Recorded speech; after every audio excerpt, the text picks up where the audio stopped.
this is actually kind of neat because I can't think of a single hotel room I've ever been in to do an interview in which the TV hasn't been on and the sound's been off. Do you know why that is? Because there's never anything in the daytime to watch. It's down to that. I thought it was maybe because it was some sort of a kind of a comfort thing. Because wherever you go, TV in North America tends to be the same, and it gives you a familiarity or a grounding of some sort. It's just a vain, futile hope that something good will come on. What is this? I don't know. I haven't been watching it. I've just been interviewing. Right. Okay. Well, okay.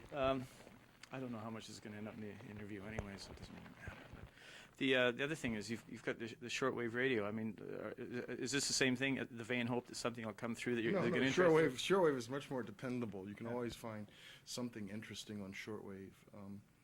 No, I just like, it's nice to keep in touch with the BBC and and it's just fun scanning through trying to find Radio Nigeria or something like that.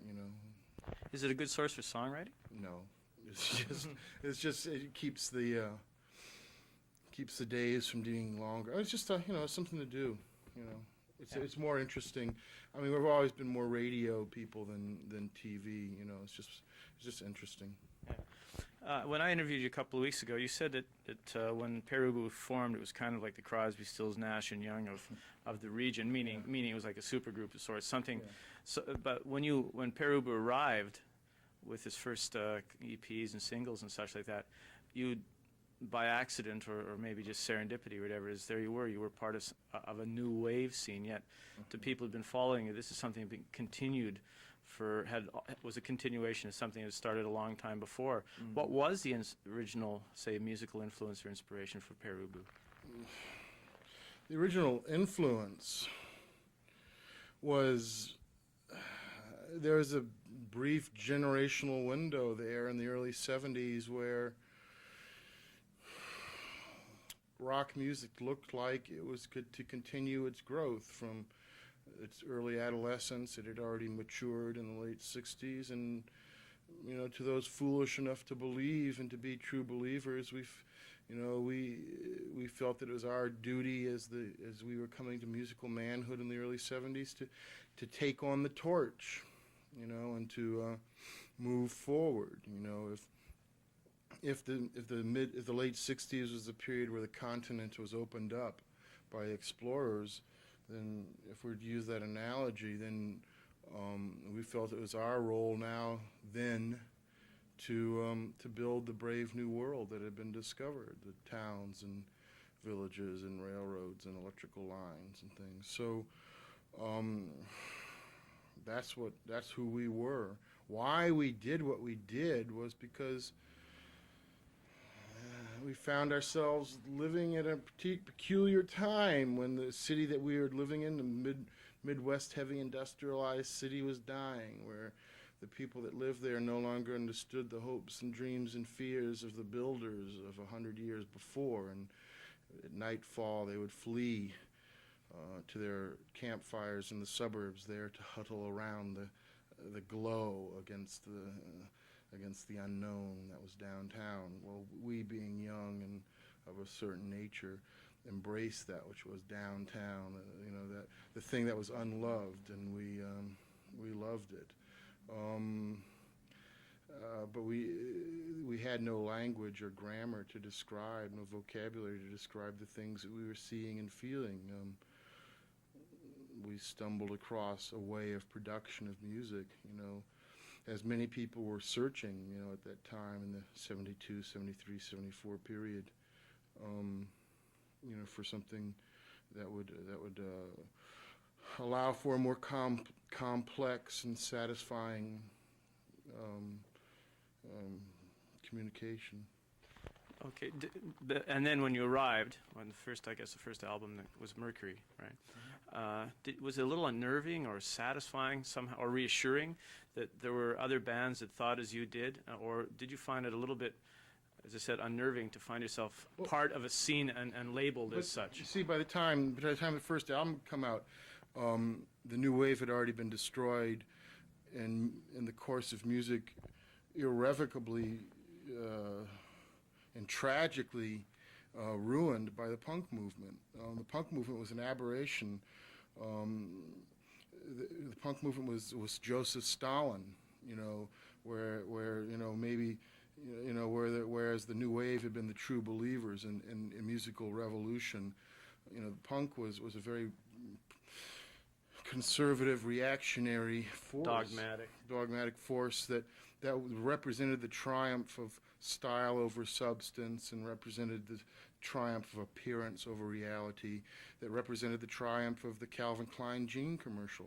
All punk music was, and all that followed from it, was just, you know, the triumph of Madison Avenue, you know, where you don't sell the car, you sell the babe on the hood, you know, where you don't sell the jeans, you sell an attitude. So this was really at that. I mean, if you read the people that were interviewing me then, and if they and the ones who printed what I was saying at that point, I was saying that punk was going to destroy music, you know, because it was destroying the new wave, you know, and the new wave was the true revolution, you know. Joseph Stalins always win. Because they're the ones who make the biggest noise and have the most brute force, right? And brute force in this case is a triumph of fashion, the triumph of the surface as opposed to the heart. Which okay. The triumph of the pretty face as opposed to the true heart. Which almost gets me back to what I was starting off with. I mean, the source of Pere Ubu music predates all of those kinds of philosophies or ideas. Sure. I mean, you go back to when I would say, let's say, reaching back apart from Alfred and Dadaism, such like that, maybe Captain Beefheart and the notion of industrial or modern composition. Well, yeah, I don't know. I mean, sure. I mean, we were in the early '70s. There was a great late '60s, early '70s. It was a great period where there was groups like Can and early Kraftwerk and Soft Machine, Kevin Ayers and Roxy Music and Mark Bolan and ABBA and Surf's Up and just a whole lot of stuff, you know, that was, you know, looking to move to the next level of things, where you build a language, you know, and you build a vocabulary and a grammar so that you can get beyond simple sentences. You know, so that you know, nobody's ever thought, my baby's left me, I feel so bad. It's impossible for human beings to think so simply and to feel so simply, you know. And this was the next step, you know, is how to simulate real life, you know, and the way people really think and the way people really feel, which is often ambiguous and confusing and on and on and on. I mean, you're a human being, you know what it's like, you know. So this is, you know, Pere Ubu is a pretentious group. I mean, you know, there's no bones about it. Is that we're very pretentious and we like it that way. Okay. The world would be a better place if there were more pretentious groups. Define pretentious. We believe that because it's a favorite critical word too. Yeah. I'll give me a chance. Go. You know, here's pretension for you. Rock music should be the language and poetry of the human experience. Now, that's pretentious. That the stage performance should be a simulation of real life. You know, that the stage performance should be an intimate experience that imitates the degree of intimacy that a husband and wife, man and woman sort of language embodies, you know, on and on and on. I could go on and be more pretentious. That's enough for a start. Okay. But I think a lot of people think that pretension also excludes or precludes joy or humor. I don't think it does. No. I mean, where do you find the joy and humor in what you do or in the music you listen to? Well, I mean, I think there's a lot of humor in what we do, and I think there's a certain amount of happiness. I don't know. I can't. You know, obviously, you know, I use pretension in a double-edged way. it's just words like that have been sort of blunted over the years. You know, they become, like the term awesome doesn't mean what awesome used to mean, you know. I don't know. You know, well, clearly, you know, in the book 1984, the way the society, the government, the society at that point controlled people was to eliminate the words to describe complicated or dangerous thoughts. You eliminate the means of expression and thereby control what people can think by eliminating the vocabulary. You know, I mean, to a certain degree, that's what's occurred in music. I mean, the vocabulary of music has become diminished. You know, what people will accept as a snare drum, for instance, it has become very limited. You know, and this is sad. You know, I don't know what can I tell you. This all relates back to that Waterloo of '77 or so when punk triumphed. You know, when Do you think it did? well, of course it did. Rap is just the absolute triumph of commercialism in music. You know, of the triumph of attitude over reality. You know, so that's just the natural extension from punk. Yeah, sure it did. Sure it triumphed. Okay. The worst stuff always wins, didn't you? What did they teach you in school? Didn't they teach you that? That the worst I mean, wreck I learned always it. wins? I learn it over and over again. I'm a music critic, David. I do this all the This is time. why we have this TV on all the time, desperately. The more channels that you have on, you know, the less there is to see. You know. Yeah, desperately seeking substance. Mm-hmm. Okay. Did you find then after a while, because, you know, given where Pere Ubu is now, you know, the third album's just, I guess you got back together after 10 years and such. Did you always feel, or did it come to you very clearly that Pere Ubu was going to be a band that was going to make its own way any way it could, or did you actually at any time feel like you were part of something, a movement or whatever? Yeah, we definitely felt we were part of something in the early 70s. There was a lot of groups. A lot of groups that later became the new wave. You know, Talking Heads and the Residents, and Television, Tom Verlaine, and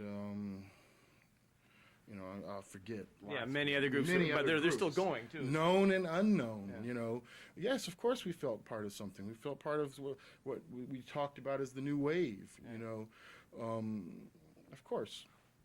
But was there a point where you were suddenly realized, no, we're on our own again, or Well, we were always sort of on our own. I mean, you know, you know, obviously, you know, we've always had our own agenda. You know, we've always done things our way, knowing that there was a price to pay for that. Whether it's that much of a conscious choice or whether we're just too stupid and too pig-headed to do anything else, you know, is not for me to judge. You know, basically we couldn't do anything else. You know, I don't know. This is what we do. You know, the smartest thing we ever did was that when this method of production of music came to us, you know, the particular style that we have, the particular approach, you know, evolved you know, came together all at once.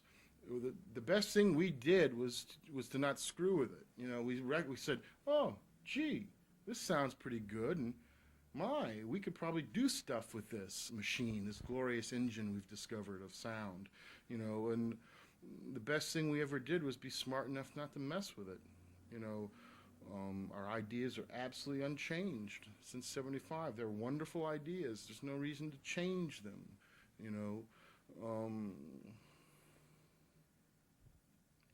Right. Okay. Well, maybe with that, we'll let you go. Okay. Done. All righty. So, thanks a lot. Well, thank you. Yeah. Nah, we're just scratching the surface.